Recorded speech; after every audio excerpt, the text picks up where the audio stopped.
इस कहानी में आप पढ़ोगे कि इंडिया में नेशनलिज्म यानी राष्ट्रवाद की शुरुआत कैसे हुई।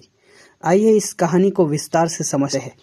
कहानी की शुरुआत की पंक्तियां हमें बताती है, जैसे यूरोप में आधुनिक राष्ट्रवाद का मतलब था एक राष्ट्र राज्य का निर्माण, वैसे ही भारत में राष्ट्रवाद का जन्म हुआ, लेकिन एक अलग वजह से। भारत में राष्ट्रवाद का जन्म आखिर कैसे हुआ? भारत में राष्ट्रवाद अचानक एक दिन पैदा नहीं हुआ, ये एक धीमी और गहरी प्रक्रिया थी। इसकी शुरुआत ब्रिटिश शासन के अत्याचारों और शोषण के खिलाफ संघर्ष से हुई है। जैसा कि आप सबको पता है, हमारे देश में लोग अलग अलग भाषा, जाति और धर्म से बिलोंग कर, लेकिन जैसे जैसे अंग्रेजों का अत्याचार बढ़ता गया, लोगों में एकता की भावना पनपने लगी।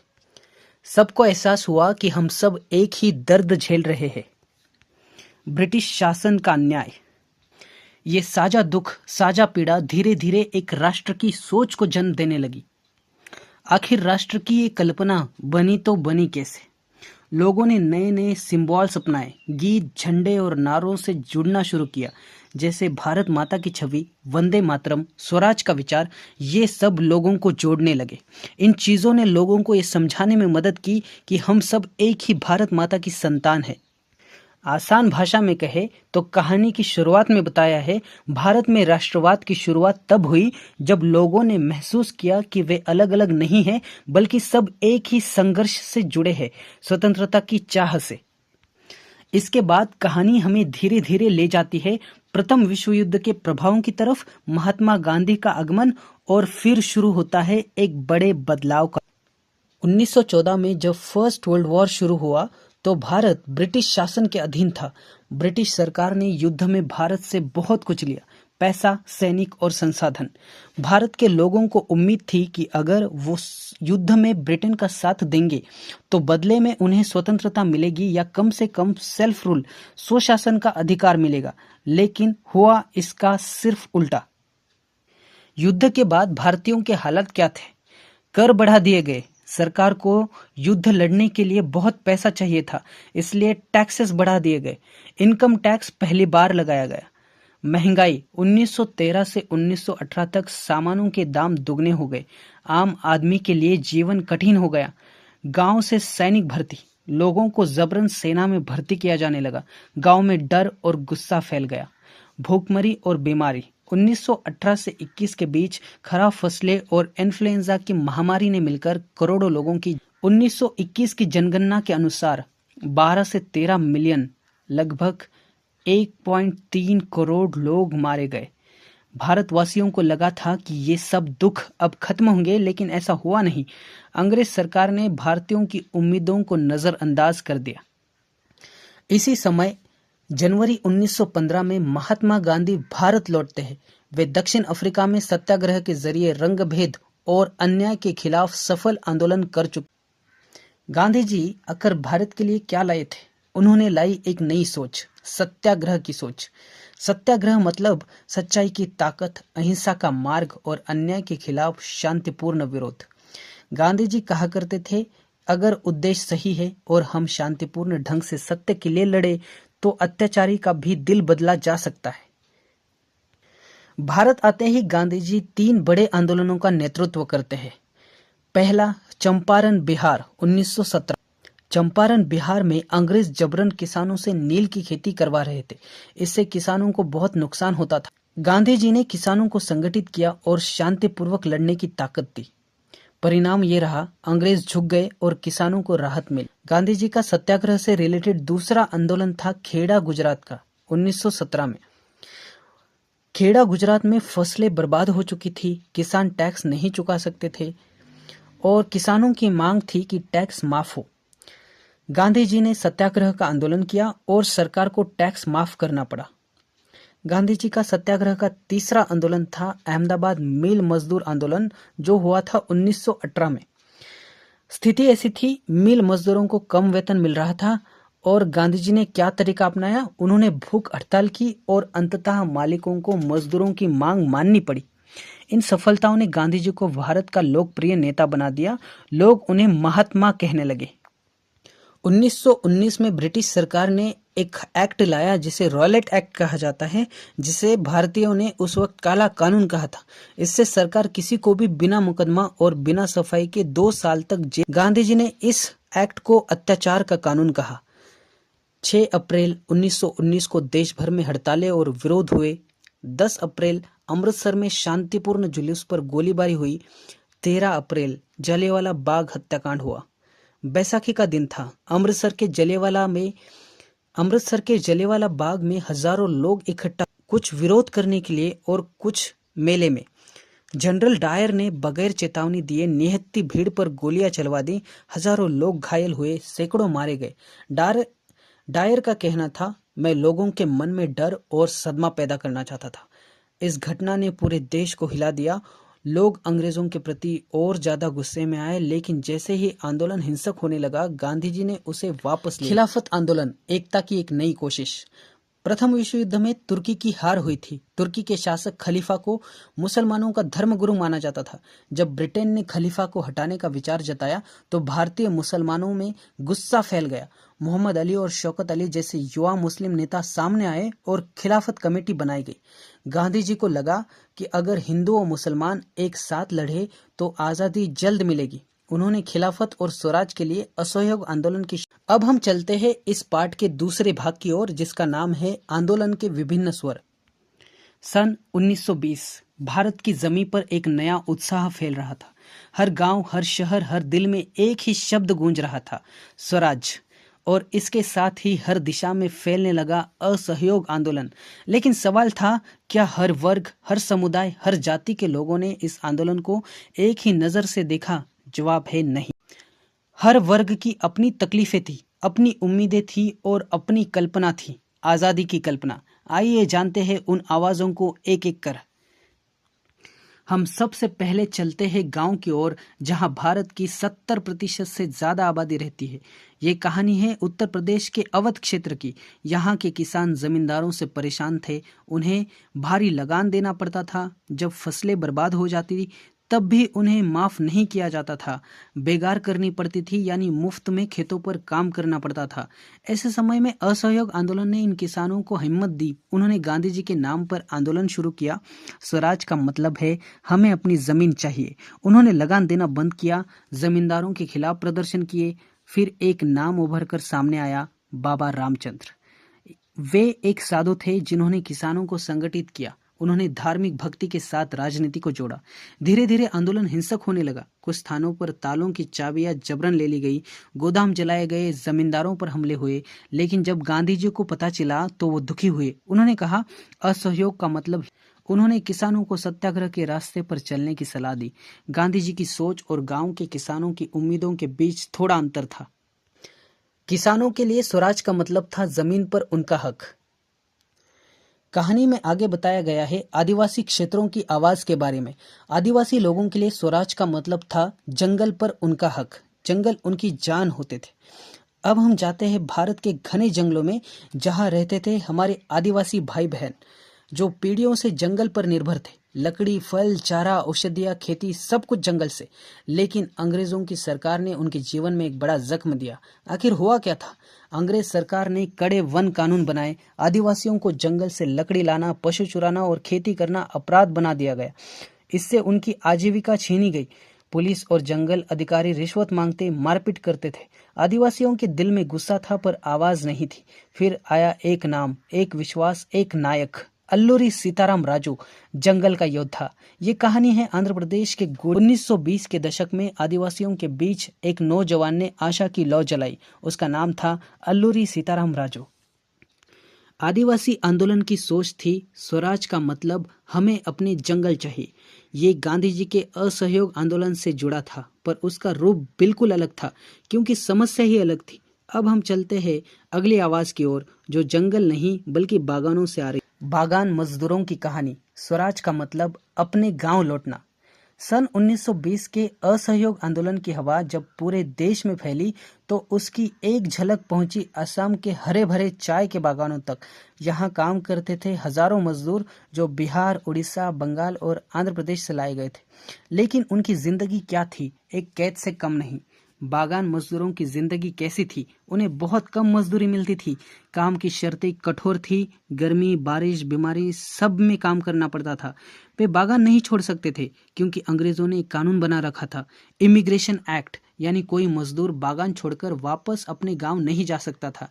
लेकिन जब गांधी जी ने स्वराज और आज़ादी का संदेश फैलाया तो इन मजदूरों ने इसे एक नए रूप में समझा। मजदूरों के दिल में उम्मीद जागी, अब तो गांधी राज आ गया होगा, अब तो हमें अपने गांव वापस जाने की आज़ादी मिल जाएगी, अब तो हमें इन बागानों से आज़ाद कर दिया जाएगा। फिर क्या हुआ? मजदूरों ने बागान छोड़ने शुरू किए। वे अपने घर लौटना चाहते थे, अपने खेत, अपने गांव। पैदल ही चल दिए मीलों मील की यात्रा पर, लेकिन रास्ते में उन्हें रोका गया। रेल और सड़क मार्ग बंद कर दिए गए। कई मजदूर वही रास्ते में भटक गए, कुछ मारे गए, उनका सपना अधूरा रह गया। उनकी सोच में स्वराज का अर्थ था घर लौटने की आज़ादी, बंधुआगिरी से मुक्ति। अब तक हमने देखा, किसानों के लिए स्वराज मतलब जमींदारों से छुटकारा, आदिवासियों के लिए स्वराज मतलब जंगलों पर अधिकार, बागान मजदूरों के लिए स्वराज मतलब घर लौट। लेकिन हर जगह लोगों ने इसे गांधी जी के आंदोलन से जोड़ा। हर किसी ने गांधी जी को उम्मीद और मुक्ति का प्रतीक माना। इस अध्याय की चौथी कहानी मिडिल क्लास लोग, व्यापारी लोग और स्टूडेंट्स की भूमिका के बारे में है। स्वराज का इनके लिए मतलब था अंग्रेजी शासन से छुट। अब तक हमने गांव, जंगल और बागानों की कहानियां सुनी। अब चलिए शहरों की ओर, जहां पढ़े लिखे लोग, वकील, व्यापारी, शिक्षक और स्टूडेंट्स और नौकरी पेशा लोग रहते थे। शहरों में कैसा माहौल था? 1921 तक शहरी इलाकों में असहयोग आंदोलन तेज हो गया था। गांधी जी ने आह्वान किया, सरकारी स्कूल छोड़ दो, अदालतों से त्यागपत्र दो, विदेशी वस्त्रों का बहिष्कार करो। इस आवाज को मिडिल क्लास के लोगों ने शुरू में बहुत उत्साह से अपनाया। कई वकीलों ने अदालतों से त्यागपत्र दे दिए, जैसे मोतीलाल नेहरू। सरकारी स्कूलों और कॉलेजों को छोड़ा गया। स्टूडेंट्स ने अपने स्कूलों का बहिष्कार किया और राष्ट्रीय विद्यालयों में दाखिला लिया। विदेशी कपड़ों की होली जलाई गई, दुकानों पर ताले लगे, बाजार सोने हो गए, खादी पहनना गर्व की बात बन गया। इस अभियान का असर अंग्रेजी व्यापार पर पड़ा। विदेशी वस्त्रों का आयात 1921 में आधा हो गया, लेकिन खादी की कीमत आम लोगों के लिए बहुत ज्यादा थी, इसलिए धीरे धीरे पहनने वाले कम हुए। व्यापारी लोग, उन्होंने असहयोग आंदोलन का समर्थन किया क्योंकि वे चाहते थे कि अंग्रेजों का आर्थिक दबदबा खत्म हो। वे चाहते थे कि स्वदेशी उद्योग बढ़े। उन्होंने भारतीय व्यापार और कपड़ों को बढ़ावा देने के लिए स्वदेशी बैंक और व्यापारी संघ बनाए। लेकिन जैसे जैसे आंदोलन लंबा खींचता गया और सरकार दमन करने लगी, आंदोलन में भी भागीदारी कम होने लगी। बच्चे स्कूल में वापस जाने लगे, वकील फिर से अदालतों में पहुंचने लगे। क्यों? आंदोलन को चलाने के लिए संस्थाएं पूरी तरह से तैयार नहीं थी। लोगों के पास खादी खरीदने के लिए पैसे नहीं थे। वैकल्पिक स्कूल और कॉलेज पर महिलाएं और दलित वर्ग की भूमिका, इनके लिए स्वराज का मतलब था सम्मान, बराबरी और भागीदारी। पहले बात करते हैं महिलाओं की भूमिका के बारे में। जब घर की दीवारें टूटी और बहनों ने कंधे से कंधा मिलाया, 1920 के दशक का भारत पितृसत्तात्मक समाज था, जहां महिलाओं को राजनीति में हिस्सा लेना अनुचित माना जाता था।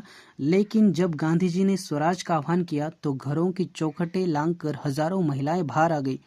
महिलाएं क्या कर रही थी? उन्होंने विदेशी वस्त्रों और शराब की दुकानों के सामने धरने दिए, खादी का प्रचार किया, चरखा चलाया, गांव-गांव घर जाकर लोगों को असहयोग आंदोलन में जोड़ने का काम किया। कुछ जगहों पर तो महिलाओं ने पुलिस की लाठियां तक झेली। गांधी जी का विश्वास। गांधी जी कहते थे, अगर भारत को आजाद करना है तो नारी शक्ति की भागीदारी। दलित समुदाय की भूमिका। स्वराज का इनके लिए मतलब था सिर्फ आजादी नहीं, बराबरी भी। दलितों को गांधी जी ने हरिजन यानी कि भगवान की संतति कहा। गांधी जी चाहते थे कि दलितों को समाज में सम्मान और बराबरी मिले। उन्होंने हरिजनों के साथ रहने, उन्हें मंदिरों में प्रवेश दिलाने और समाज में उनका स्थान बढ़ाने की अपील की। उन्होंने कई बार अस्पृश्यता को देश का कलंक कहा।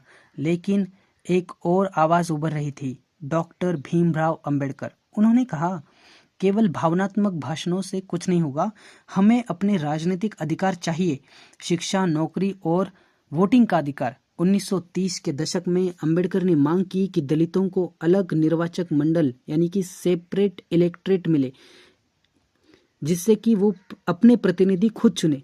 इससे गांधी जी और अंबेडकर के बीच टकराव हुआ। गांधी जी ने भूख हड़ताल कर दी। देश एक है तो वोट भी एक ही होगा। इसका परिणाम था 1932 का पूना समझौता। 1932 का पुनः समझौता। दलितों को सामान्य निर्वाचन में सीटें दे दी गई, लेकिन उनके लिए सीटें आरक्षित की गई, यानी वे अलग से तो वोट नहीं देंगे, लेकिन उनके लिए सीटें रिजर्व रहेगी। गांधी जी के लिए स्वराज का मतलब था सबके लिए समानता, सद्भाव और एकता, लेकिन दलित नेताओं के लिए स्वराज का अर्थ था सिर्फ आज़ादी नहीं, बल्कि सामाजिक न्याय, सम्मान और राष्ट्र की कल्पना कैसे बनी, यानी भारत माता, वंदे मातरम, झंडा, इतिहास, लोक कथाएं, ये सब कैसे बनी राष्ट्रवाद की आत्मा। तो कैसे सबने ये महसूस किया कि हम सब भारतवासी हैं, एक राष्ट्र के नागरिक। इसके लिए 3 चीज़ों ने बहुत अहम भूमिका निभाई। एक, भारत माता की छवि, राष्ट्र का चेहरा। सबसे पहले 1870 के दशक में बंकिम चंद्र चट्टोपाध्याय ने वंदे मातरम गीत लिखा, जो एक उपन्यास आनंद मठ का हिस्सा था। बाद में 1905 में बंगाल विभाजन के समय इसका उपयोग राष्ट्रगीत के रूप में हुआ। फिर एक प्रसिद्ध चित्रकार अवनींद्रनाथ ठाकुर ने भारत माता की पहली कल्पना, इस छवि को पूरे भारत में अपनाया गया। लोगों ने इसमें अपना देश देखना शुरू किया। भारत अब सिर्फ नक्शे में रंगा नहीं था, वो एक माँ थी, भारत माता, जिसकी रक्षा के लिए लोग जान देने को तैयार थे। गांव में जो कहानियां, गीत, भजन, नाटक चल रहे थे, उन्हें राष्ट्रभक्ति से जोड़ा गया। कलाकारों ने स्वदेशी विषय पर नाटक बनाए। कीर्तन, भजन और कथाओं में स्वतंत्रता की बातें आने लगी। इससे अनपढ़ और ग्रामीण जनता भी राष्ट्रवाद से जुड़ने लगी। भावनात्मक रूप से लोग भारत को अपना मानने लगे। राष्ट्रध्वज और झंडा एकता का प्रतीक बन गया। जब लोग विरोध प्रदर्शन में निकलते थे तो इस झंडे को लेकर चलते। ये झंडा एकता, गर्व और आंदोलन की पहचान बन गया। अंग्रेज इतिहासकार भारत को पिछड़ा, असभ्य और बर्बर बताते थे। भारतीय विद्वानों ने इसका विरोध किया। उन्होंने भारत के गौरवशाली अतीत को उजागर करना शुरू किया।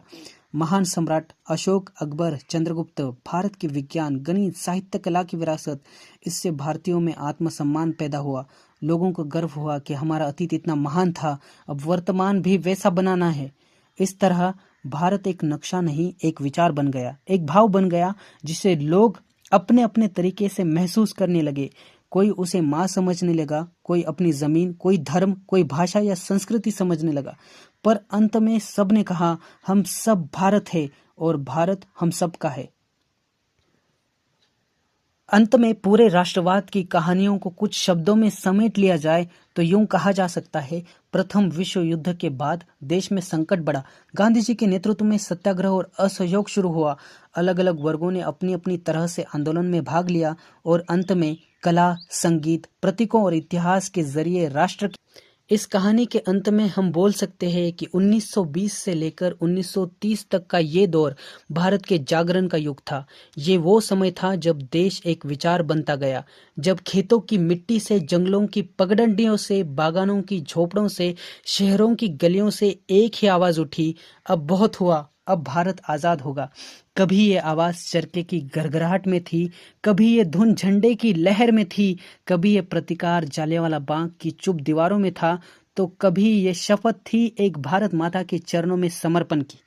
हर वर्ग ने, चाहे वो किसान हो या मजदूर, औरत हो या व्यापारी, दलित हो या आदिवासी, अपने अपने तरीके से राष्ट्र को गढ़ा। किसी के लिए स्वराज का अर्थ था लगान से मुक्ति, किसी के लिए जंगलों पर हक, किसी के लिए घर वापसी, तो किसी के लिए सम्मान और बराबरी। लेकिन अंत में इन सब रास्तों ने एक ही मंजिल को चूमा, भारत की स्वतंत्रता की भावना। ये सिर्फ एक राजनीतिक आंदोलन नहीं था, ये आत्मा का आंदोलन था। ये भारत को केवल एक भूभाग से बदलकर एक भावना में ढालना की यात्रा थी। और जब ये यात्रा पूरी हुई तो भारतवासी केवल निवासी नहीं रहे, वे बन गए एक राष्ट्र के जागरूक नागरिक। भारत अब केवल एक नाम नहीं था, भारत अब एक प्रण था, जिसे हर दिल ने छू लिया था, जिसे हर आंसू ने सींचा था, जिसे हर बलिदान ने। और यही थी भारत में राष्ट्रवाद की कहानी, नेशनलिज्म इन इंडिया।